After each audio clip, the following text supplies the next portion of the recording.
There's a version of you that never sleeps in, never skips training, never wastes time. There's a version of you who never fails that is waiting for you. Genuinely ask yourself a question, you at home. If you had done those things for the last 2 years, you never skipped a training, you never wasted time, you never scrolled TikTok, you never sat aimlessly on the internet typing garbage, never played video games, you never wasted time. You never skipped training, you were training every single day. You never slept in, you were never lazy. There's this version of you. Imagine the person you would be. Genuinely imagine what you would look like. Imagine where you would live. Imagine the car you would drive. Imagine how much your woman would respect you. Imagine the love you would see in her eyes when she looks at you with adoration like a king. Imagine your existence. That person is waiting for you, and the only thing that's stopping you from being that person is your monumental laziness. You can have it. The universe is very giving. It will give you anything you work for. I've never seen somebody try for something with all of their might and not get it. The only people who do not have the things they want are the people who do not try for them. I've never seen a person wake up and say, my only dedication in life is to solve a Rubik's Cube and fail. You are not stupid. You are not incompetent. You are lazy and arrogant. It's extremely important you understand that that person is waiting for you, and you are declining that version of yourself. In the multiverse, in the many different versions of the universe that exist, there is a version of you that does those exact things, and he is a greater person than you can even fathom. You can transform yourself into that guy. You can be a top G. That's exactly what I did. I knew who I was going to have to end up being before I became that person. My brother and I are not from rich families. We are not from advantaged beginnings. But I knew I had to be a big, strong, fighting billionaire. That's what I knew I had to be.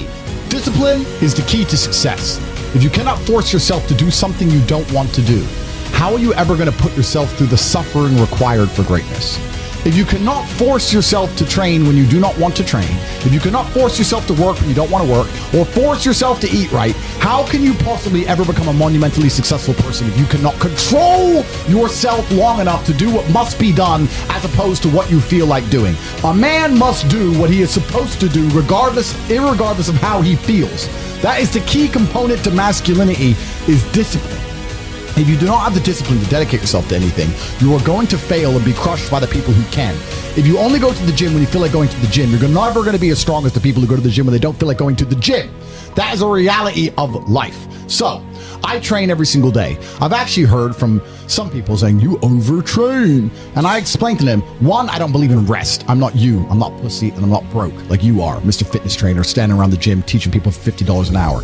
I don't need to listen to you. Secondly, I don't train because I want to get bigger. I train every day because it is difficult to train every day. It hurts. I don't want to. I wake up and I'm busy. I have other things to do. I don't feel like doing it. So I force myself to do it 7 days a week, 365 days a year, so that I know I'm the kind of person who can do what he doesn't want to do when it needs to be done. I am that man. And it's more of a mental exercise than a physical exercise at this point. How can you ever outcompete me if I can force myself to do the things I don't want to do and you cannot? Discipline is absolutely essential for success, and you need to get very comfortable and very used to the idea of understanding that on your path to greatness, there are going to be long periods of time where you hate what you are doing, where you are dissatisfied with the actions you must undertake, where you are tired, where you are stressed. That is why it is difficult. That is why most people won't make it. If the path was easy, everybody would walk it and it would lead nowhere. 100 people start the path, 99 fall off because it is difficult, and the one person who makes it to the end gets the gold. If all 100 made it to the end and the gold was divided by 100, it wouldn't even be worth anything. The difficulty gives it value. The fact that it is difficult to do is the key component into the fact you want it in the first place. If it wasn't difficult, everyone would have it and you wouldn't want it because no one would respect it. It's supposed to be hard. Life is supposed to be hard. You're supposed to think this is terrible. You're supposed to suffer and smile through the pain regardless. Discipline is the key to success in all realms as a man. And if you lack it, you stand no chance. You can give most people a roadmap to success. You can give them a Ferrari with a full tank of gas, and a lot of people still wouldn't make the destination because they would say the drive is too far away. quitters. They don't have the discipline. You can tell them exactly how to do it. You can give them the mechanism to get there, but they don't have the discipline to complete the drive and end up at the destination. That is the majority of Earth. This is your competition. People who, even if they are told what to do, and people tell them exactly how to do it and help them do it, still quit, still fail because they lack discipline. Even me, with my monumental powers, I can't make a quitter successful.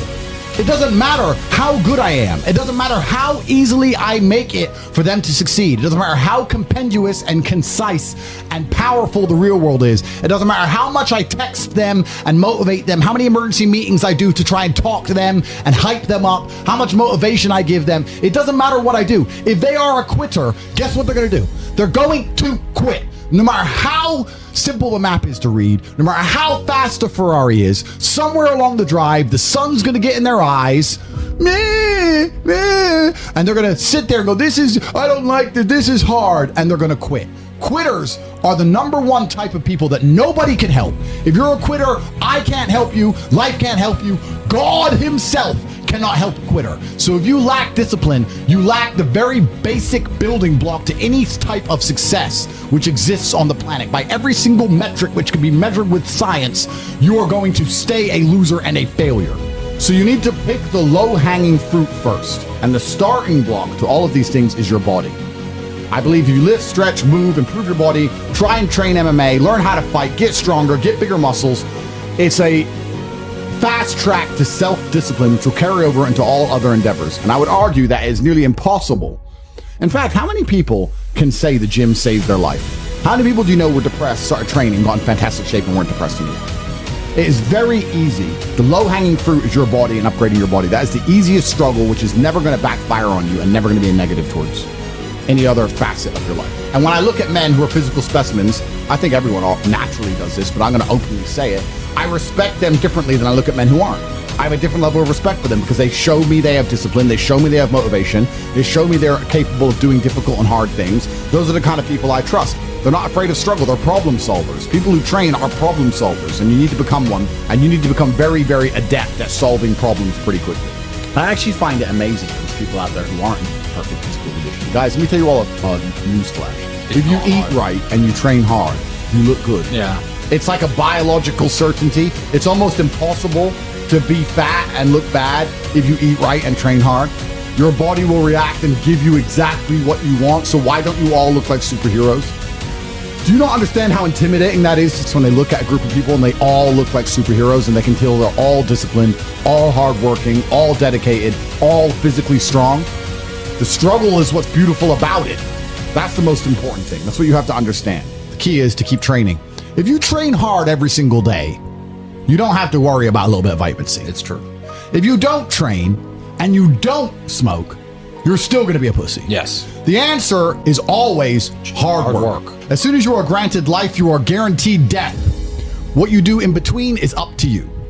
You are all conscious. That could end tomorrow, that could end in 100 years. But the time between the beginning of your consciousness and the end of it is completely up to you. Training is never the wrong decision. If you are free, you should train. If you are rich, you should train. If you are poor, you should train. If you smoke, you should train. If you don't smoke, you should train. If you drink, you should train. If you don't drink, you should train. You cannot escape that hard work is always the correct decision.